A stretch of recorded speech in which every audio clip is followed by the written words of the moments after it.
Hey guys, welcome to another episode of the Vinyl Den, your channel for record collecting by record collectors. I'm Nick. Today I'm talking about something a vast majority of us do, and that's streaming music.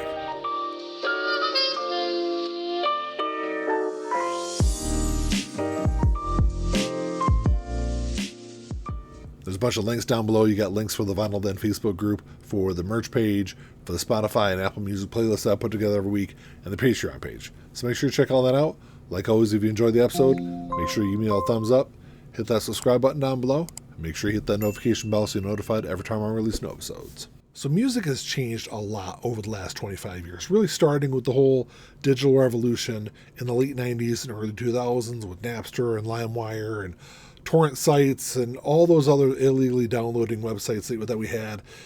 And then it really kind of changed in 2008 when Spotify started. And really since then, streaming music has become the dominant force in music over the last 15 years. And Spotify isn't the only game out there. You've got Spotify, you've got Apple Music, there's YouTube Music, there's Amazon Music. Actually, Napster runs a legal streaming service also. There's a lot of different options out there, including Tidal, and there's some higher end, high fidelity streaming services out there.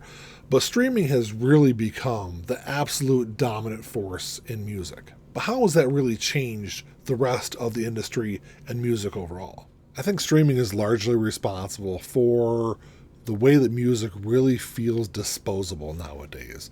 It's really easy to just pick your phone up, play a playlist, pick a couple of songs to play, maybe play an album, and kind of go on with your day. Lost is like the whole listening experience that for the longest time is really what helped make music so endearing and really kind of built this I guess really like tight bond with our past. You just put an album on, and it really kind of just takes you back to a specific point in your life. And really before the days of streaming music and digital music, you had to go out and spend money. You were investing in your musical experience, and that's largely gone when it comes to streaming. Another way that streaming has hurt music overall is it's really just putting out a really poor quality version of music. There are higher end streaming services out there like Tidal. Apple Music is largely lossless now also, but Spotify is the biggest streaming service out there.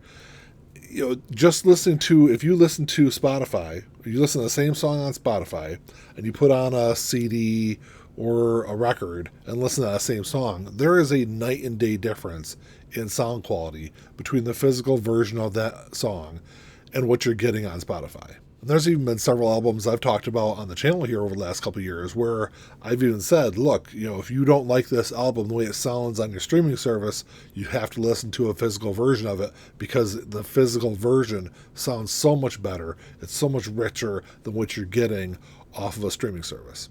Another way that streaming has hurt music is a lot of times with a streaming service, you're not getting the best version of that album. You're getting whatever the latest remix is or latest remaster is.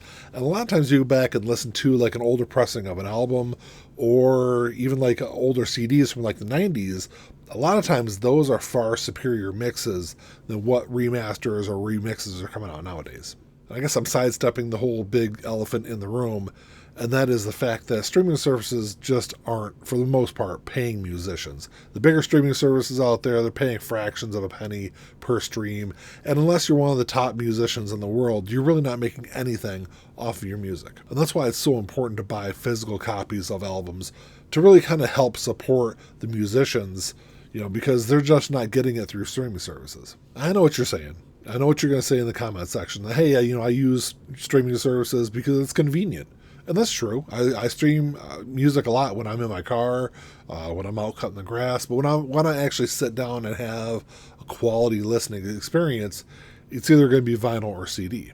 Another comment I hear all the time is, hey, I use streaming services because I don't want to buy an album that I haven't listened to before. And I completely get that, especially nowadays with the cost of vinyl records. They're, for a lot of new albums, it's $35 to $40, and that's a lot of money to drop down on an album that you've never listened to before. So, I kind of get the wanting to stream it and listen to it, because there's been a lot of times I'll do the same thing. If I'm on the fence about an album, if it's one of my favorite artists, of course I'm going to grab it regardless. But if I'm kind of on the fence and I'm like, hey, I'm not really sure, I'll stream it and listen to it first. So I kind of fall victim to that also.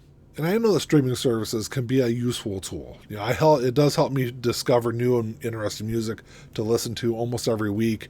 Because I'm always on the lookout, for something new to check out. And I've discovered so many great new musicians through streaming services.